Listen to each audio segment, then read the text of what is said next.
عرب کی سرزمین پہ بی بی فاطمۃ الزہرا سلام اللہ علیہ کی سخاوت کا چرچا ہر ایک کی زبان پر رہتا تھا تو ایک منافق عورت کہنے لگی، میں تو یہ نہیں مانتی کہ بنت محمد رسول اللہ کے پاس کوئی معجزہ ہے یا کوئی دولت ہے۔ اگر دولت ہوتی تو وہ اتنی کیوں سادگی میں رہتی؟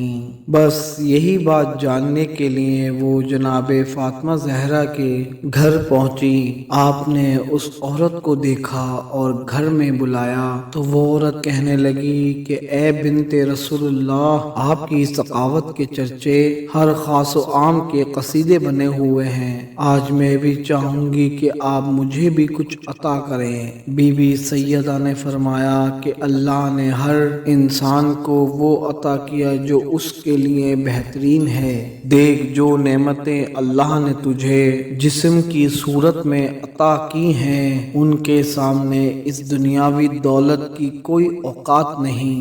وہ ہنس ہنس کر کہنے لگی کہ اے بنت رسول اللہ، میں آپ کے گھر اس لیے آئی ہوں تاکہ میں دیکھ سکوں کہ آپ کے پاس کتنی دولت ہے۔ کیا آپ مجھے بھی کچھ دے سکتی ہیں؟ بی بی سیدہ مسکرا کر دیکھ ہی رہی تھیں۔ وہ عورت کہنے لگی کہ اگر آپ نے ایسا کر دیا تو میں آپ کو مان جاؤں گی اور یہ بھی مان جاؤں گی کہ آپ کا بابا اللہ کا رسول ہے، آپ کا خاندان سچا ہے۔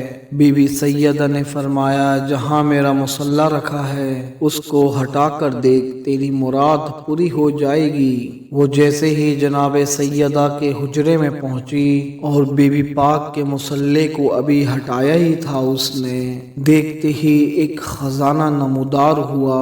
ہیرے موتی اور لال رنگ کے زیورات اس عورت کو نظر آنے لگے۔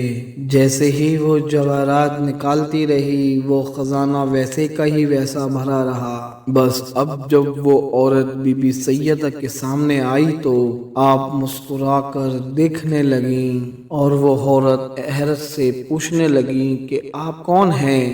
آپ کے تو کپڑے جگہ جگہ سے پھٹے ہوئے ہیں، لیکن آپ تو اتنے بڑے خزانے کی مالک ہیں۔ میں نے تو یہ سوچا تھا کہ آپ کے پاس دنیاوی دولت نہیں، تبھی آپ سادگی سے رہتی ہیں۔ بی بی سیدہ فرمانے لگیں کہ اے عورت، اللہ نے اس دنیا کے تمام خزانے ہم اہل بیت کے لیے قدموں میں رکھ دیے ہیں، اور میرے اللہ کی مرضی یہ ہے کہ ہم سادگی سے رہیں تاکہ کسی بھی انسان کو سادگی اختیار کرتے وقت شرمندگی نہ ہو۔ یہ دنیاوی دولت تو آخرت میں سخت ترین حساب کا معیار ٹھہرے گی۔ جیسے ہی اس عورت نے آپ کا اخلاق اور آپ کا یہ معجزہ دیکھا تو وہ آپ کے قدموں پر گر گئی اور کہنے لگی کہ اے بنت رسول اللہ، مجھے معاف کیجیے گا، میں تسلیم کرتی ہوں کہ آپ کا بابا اللہ کا رسول ہے، آپ اور آپ کا سارا اہل و عیال اللہ کے قریب ترین ہے۔ آج سے میں بھی اسلام کو قبول کرتی ہوں۔ سلام ہو بی بی فاطمۃ الزہرا سلام اللہ علیہا کی سخاوت پر، جس کو کفار بھی دیکھ کر مسلمان ہو جاتے تھے۔